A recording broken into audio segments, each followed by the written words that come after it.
ስፍራዬን አልለቅም፣ አገልግሎት አላቆምም። ተራሱ አይደለም፣ ተራሱ አይደለሽም። መልእክት አለህ፣ መልእክተኛ ነህ። በሽታዬ ከመድኃኒት አይበልጥም። ጦር ጋሻ ቢይዝ ሰላይ ቢያደራጅ የተናገረው እግዚአብሔር ቃል ሳይፈጸም ዳዊት አይሞትም። ሉቃስ ወንጌል ምዕራፍ 13 ቁጥር 31 ጌታችን ኢየሱስ ወደ ኢየሩሳሌም ሲሄድ ሄሮድስ መልእክተኛ የላከበት መልእክተኛ ፈሪሳውያንን ነው። በእርግጥ እነዚህ ፈሪሳውያን ኢየሱስን ስለወደዱት የሚወዱት መጥምቁ ዮሐንስ ተገለዋል፣ ብዙ ሕፃናት ታርደዋል። አሁን የእግዚአብሔር ጉብኝት ተስፋ ያለው ኢየሱስን ሊገለው እንደሆነ ከቤተ መንግስት ወሬ ሰሙ እና ኢየሱስን መተዋሉት። በዚያ ሰዓት ከፈሪሳውያን አንዳንድ ቀርበው ሄሮድስ ሊገልህ ይወዳል እና ምን ላድርግ? ከዚህ ውጣና ሂድ፣ የምታገለግልበት ቦታ አላጣ፣ የሚሰማ ሰው አላጣ፣ እባክህ ሽሽ አሉት። የኢየሱስ መልስ የሚያስገርም ነው። ለዛች ለቀበሮ በሴት ነው የጠራው ብሎ ይሄንን ሄሮድስ ሴት ቀበሮ ጨካኝና ክፉ ነው እና አንተ ውጣ ስላልከኝ አልወጣም እና ስላልከኝ አልመጣም። በግልጥ ልንገርህ ዛሬ ነገና ከነገ ወዲያ ኮንፈረንስ አለኝ። እግዚአብሔር በላከኝ ቦታ ተልኮዬን እፈጽማለሁ በሉት። ሃሌሉያ። ሰይጣን አንዳንዴ ጦር ከፈታው ወሬ ፈታ ይበልጣል ስለሚባል በፍርሃት መንፈስ አገልግሎትና ስፍራውን ሊያስለቀቀው ያለ ሰው ዛሬ የሰይጣን መንፈስ ተሰበረ። በእውነት ልጄ ጢሞቴዎስ ራስን የመግዛትና የኃይል መንፈስ እንጂ የፍርሃት መንፈስ አልተሰጠንም። መንፈስ ፍርሃት ነው ታውቃለህ። ፍርሃት መንፈስ ነው፣ ስሜት አይደለም። ልጄ ጢሞቴዎስ ተጠንቀቅ። ጻድቅ እንዳንበሳ ያለ ፍርሃት ይኖራል። ከወዴት አመጣኸው? አየህ፣ በዚህ ምክንያት ተልኮውን መፈጸም አትችልም። ከፈራህ አገልግሎትን ታቆማለህ ልጄ ጢሞቴዎስ ይለዋል። ስለዚህ በጌታ የነበረውን ይሁ ኢየሩሳሌም የገዳይ ስፍራ ነው። ቀያፋ፣ ሐና፣ እስክንድሮስ እንደ እሾክ የተባሉ መጥምቁ ዮሐንስ የፉኝት ልጆች ያላቸው አደገኛ ሰዎች አሉ። ሊገርፉት ሊሰቅሉት እንዳለ ያውቃል። የፈንጂ ወረዳ ነው ኢየሩሳሌም። ቢሆንም ለሄሮድስ ንገሩት፣ አገልግሎት አቁም አይደለም ያልከኝ፣ ስፍራ ልቀቅ አይደለም፣ ስፍራዬን አልለቅም፣ አገልግሎት አላቆምም። ከአባቴ የተሰጠኝን ተልኮ በኢየሩሳሌም ልፈጽም ይገባኛል። ስለዚህ እኔ ሰዎች ስላጨፈጨቡልኝ አይደለም የምሄደው፣ የደሞዝ ጉዳይ አይደለም፣ የክብር ጉዳይ አይደለም።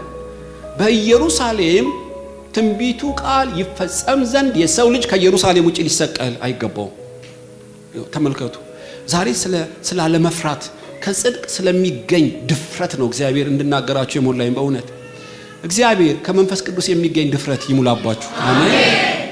ብድራቱ ታላቅ ያለውን ድፍረታችሁን አትጣሉ ተብሎ እንደተጻፈ የሚፈራ ሰው ቅጣት አለውና የእግዚአብሔር ገድል በሱ አይፈጸምምና ዛሬ አንድን ሰው አይደለም ብዙ ሰው ከፍርሃት መንፈስ ነፃ ይወጣል። አሜን። ታውቃላችሁ ዘካርያስ ትንቢት ተሞልቶ ያለ ፍርሃት እንድናገለግለው እግዚአብሔር የመዳን ቀን እንዳስነሳልን ይላል። አንዱ ነፃ ያወጣን ኢየሱስ ከሞት ብቻ አይደለም ከፍርሃት ነው። አሜን።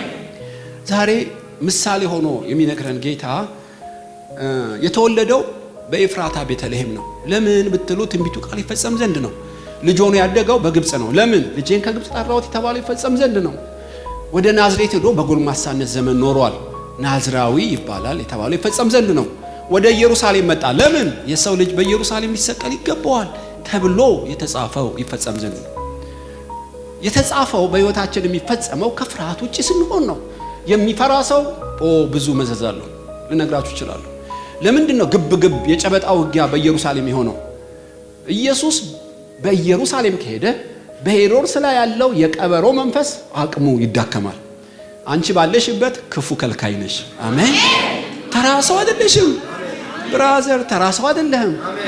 አየህ፣ ስለዚህ ነው ኢየሱስ ወደ ኢየሩሳሌም ሲሄድ በሄሮድስ ያለው መንፈስ ተንቀጠቀጠ።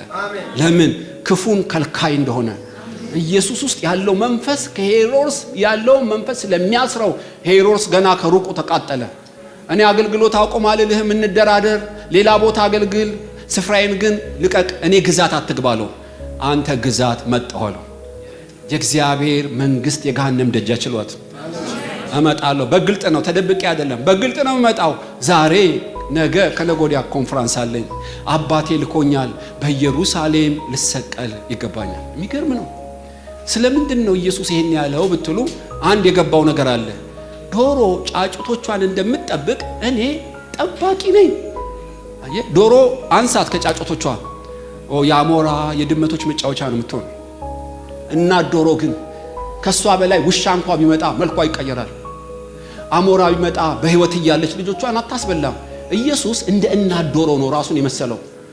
እስራኤል እስራኤል ዶሮ ጫጭቷን በክንፏ እንደምትጋርድ ልጋርድሽ መጣው። እግዚአብሔር ምን ይላል? ባለህበት ስፍራ ጋራጅ ነህ። በአንተ ምክንያት የሚጠበቅ ብዙ አለ። አልገባህም። ስላልሰበክ ትንቢት ስላልተናገርክ ተራ ሰው የሚመስልህ ብዙ አለ። አገራችን በሰማይ እኮ ነው። በምድር ለስራ ትኖራለህ። አንተ ባለህበት የጂኒ መንፈስ ይወድቃል። አይችልም ሊሰራ። እንዲያውም ራሱን የመሰለው በዶሮ ብቻ አይደለም፣ በከተማ መዝጊያ በር ነው። እኔ ብሄድ እኮ ቤታችሁ ይፈታል አላቸው። ማንም ነው የሚገባው የሚወጣው። እኔ ክፉ ከልካይ አይደለም፣ ከክፉ ጠባቂ ስለሆንኩ እንደ ከተማ ደጅ እንደ እናት ዶሮ ነኝ ይላል። ታውቃላችሁ የክርስቶስ መልእክተኛ እንደሆነ። ስለዚህ ተራሰው አይደለም፣ ተራሰው አይደለሽም። መልእክት አለህ፣ መልእክተኛ ነህ። ራስን እንደ አምባሳደር እንድትቆጥር እፈልጋለሁ። በእውነት ዛሬ መንፈስ ቅዱስ በዚህ ጉዳይ ነው የሞላኝ።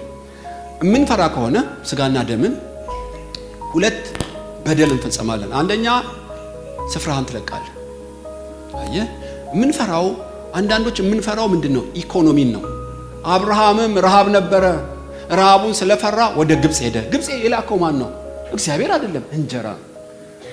አየህ በረሃብ ምድር ለልጁ ለይስሐቅ 100 እጥፍ እኮ ባርኮታል። እግዚአብሔር ያኖራል እኮ። እና ያቺ ኑሃሚን ረሃብ ስለነበረ ወደ ሞዓብ ሄደች። ልጅና 2 ልጆቿንና ባሏን ይዛ ማን ወሰዳት? እንጀራ። ፍርሃት። አበቦችን ተመልከቱ እንዴት እንደሚያምሩ። ወፎችን ተመልከቱ። ስለምን ስለምገብል ትጨነቃላችሁ? ኢኮኖሚ ከእግዚአብሔር ከሰጠን ስፍራ በፍርሃት ሊያስለቅቀን የኢኮኖሚ የድህነት መንፈስ ተሰበረ። አሜን። አየ በቁራ ይመግባል። በረሃብ ዘመን እግዚአብሔር እንጀራ ነው።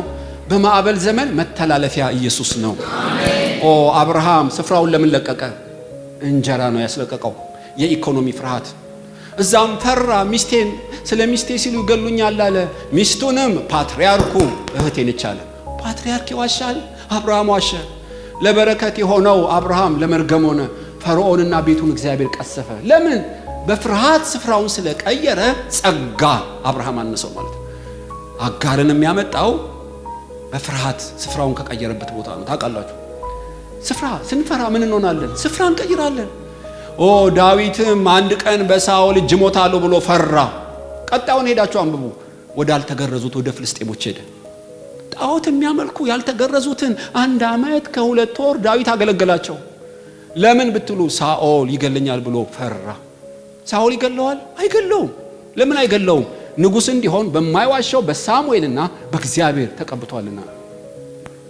የተቀባው ቅባት አያችሁ ከሳኦል ይበልጣል። አንድ መዝሙር ሰሞኑን ዘምቻለሁ። በእውነት በሽታዬ ከመድኃኒቴ አይበልጥም፣ ጨለማዬ ብርሃኔ ከጨለማዬ እንደዚህ ነው። በጣም ያስገርም መዝሙር በእውነት።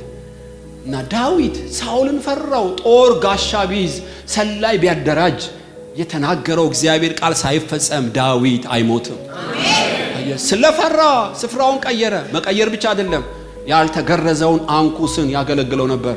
ቦዲጋርድ ሆነው ይላላከው ጀመር ይላል። ይገርማቸዋል። እንዲያውም እግዚአብሔር ጣልቃ ባይገባ ከፍልስጤም 5 ነገስታት ጋር ሆኖ እስራኤልን ለመዋጋት ሰልፍ ሁሉ ሄዷል። ጺግላግ የተባለች ተቃጥላ ኃይል እስኪያጣ ድረስ አልቅሷል። ለዚህ ሁሉ ውርደት ባለበት ህይወት ለምን ኖረ? ሚስትና ልጆቹ ተማርከው፣ የገነባው ቤት ተቃጥሎ፣ ያልተገረዘ ሰው ማገልገሉ፣ ያልተጻፈባቸው መጽሐፎች ባዶ ወረቀቶች ተገለጡበት። 1 ዓመት ከ2 ወር ብድራት የሌላቸው ዓመታት። ለምን? ስለፈራ ነው። ይገርማቸዋል። ፍርሃት ስፍራን ያስለቅቃል። በእውነት በጣም ከባድ ነው። በጣም ከባድ ነው። ኤልዛቤልም ዛተች። ኤልያስም ፈራ፣ ልጁንስ ጣለው።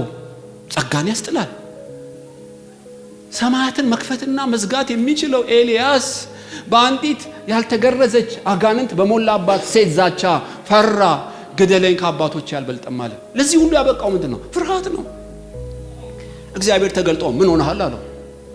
በጣም ይገርም ነው። አሁን ለምትፈሩት እግዚአብሔር ይላል ምን ሆነሻል? መላእክት በዙሪያሽ፣ መንፈስ ቅዱስ በውስጥሽ፣ ሰማይ ምድርን የፈጠረ በመዳፉ ቀርጾሽ ምን ሆነሻል ይላል። ምንድን ነው መልስሽ?